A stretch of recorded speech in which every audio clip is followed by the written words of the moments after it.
কিছু রাজনৈতিক দল দেখলাম ছাত্রদের মাথায় লবণ রাখি বড়ি খাইতেছে। আমি জানি না রাজনৈতিক দলগুলা ছাত্র আন্দোলনের মধ্যে কতটুকু সমর্থন ছিল বা তারা কতটুকু ভূমিকা পালন করছে, তবে এখন স্পষ্ট হয়ে গেছে যে তারা ছাত্রদের মাথায় লবণ রাখি বড়ি খাইতেছে এবং তারাই এই ছাত্রদের বিরোধিতা করতেছে বিভিন্ন কারণে।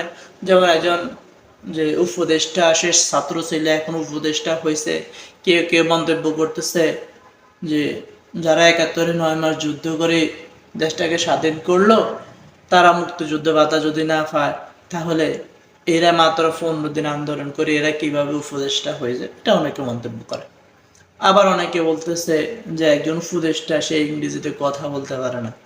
আরে ভাই, ইংরেজিতে শুধু উপদেষ্টা না, বাংলাদেশে যে কয়টা ছাত্র আছে এরা কেউই ইংরেজিতে ভালোভাবে কথা বলতে পারে না। আমি নিজেও পারি না, আমি একজন ছাত্র ছিলাম।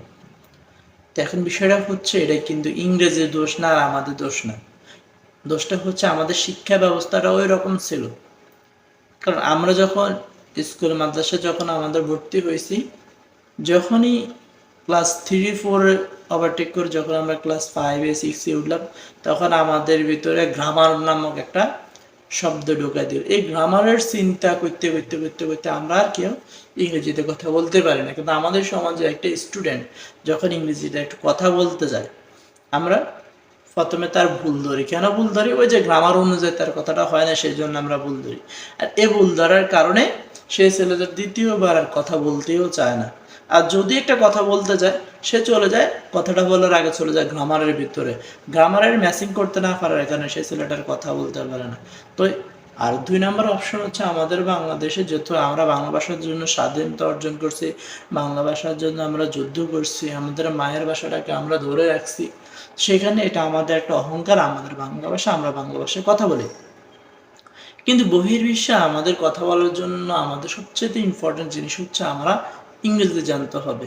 আর এই ইংরেজিটা আমরা কিভাবে জানবো, সেটার পিছনে একমাত্র কারণ হচ্ছে আমাদের দেশে ইংরেজির কোনো চর্চা নাই। আমাদের ইংরাজি চর্চার অভাবে আমরা বর্তমানে আমরা কথা বলতে পারি না। যার মধ্যপ্রাচ্যের দেশগুলোতে বা ইউরোপের দেশে থাকে, এখন আমরা বাঙালিরা যখন বিদেশে যাই তখন আমরা ইংরেজিতে কথা বলতে পারি না, যার কারণে আমাদের যোগ্যতা থাকা সত্ত্বেও আমরা ভালো একটা জব আমরা পাই না। আর যারা ২-১টা শব্দ বা ১০টা শব্দ উচ্চারণ করতে পারে, তাদের বেশিরভাগই হচ্ছে দেখা গেলো আমরা যেভাবে ইংরেজিটাকে উচ্চারণ করি, বহির্বিশ্বের মানুষগুলো সেভাবে উচ্চারণ করে না। আবার তারা যেভাবে উচ্চারণ করে তাদের শব্দগুলো আমরা বুঝি না, আমাদেরগুলো তারা বুঝে না, যার কারণে মনে হচ্ছে যে তারা ভুল। আসলে না, আমরা বাঙালি, আমাদের উচ্চারণের সমস্যা আছে, আমরা ইংরেজদের মতন উচ্চারণ করতে পারি না, এটা আমাদের ব্যর্থতা।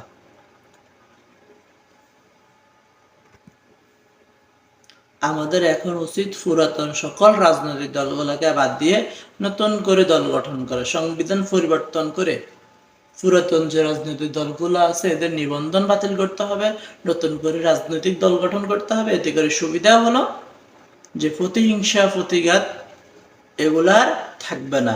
উত্তরাধিকার সূত্রে কোনো বাংলাদেশের প্রাইম মিনিস্টার হবে এরকম কোনো সিস্টেম থাকবে না। আমরা অতীতে দেখে আসছি সবগুলো উত্তরাধিকার সূত্রে বাংলাদেশের প্রাইম মিনিস্টার হয়ে আসছে। এটা কেন হতে হবে? গণতান্ত্রিক দেশে দল থাকবে, দল যাকে মনোনয়ন দিবে সে রাষ্ট্র প্রধানমন্ত্রী হবে, এটাই স্বাভাবিক। এখন তার সে জিয়াউর রহমান প্রেসিডেন্ট ছিল, তার ওয়াইফ প্রাইম মিনিস্টার হয়েছে, এখন ওয়াইফ অসুস্থ হয়ে গেছে, আবার তার সন্তান প্রাইম মিনিস্টার হবে, এটা কেন? আপনার দল থাকবে, দল যাকে মনোনয়ন দেবে সেই হবে, এটাই স্বাভাবিক। আর অবশ্যই মাথায় রাখতে হবে যে কোনো সরকার প্রধান ৮ বছরের বেশি ক্ষমতায় থাকতে পারবে না। যে সরকার ৮ বছরের বেশি ক্ষমতায় থাকবে সে অবশ্যই দুর্নীতির আশ্রয় নেবে। আপনি যখন ৮ বছর পর্যন্ত তাকে সীমাবদ্ধতা দিয়ে দিবেন যে আপনি ২ সেকশন ৮ বছরের বেশি আপনি থাকতে পারবেন না, তাহলে সে কি করবে? যে ৮ বছর পরে তার ক্ষমতা শেষ, তার জবাবদিহি করতে হবে। তার জবাবদিহির বয়সে কখনো দুর্নীতির আশ্রয় নিবে না।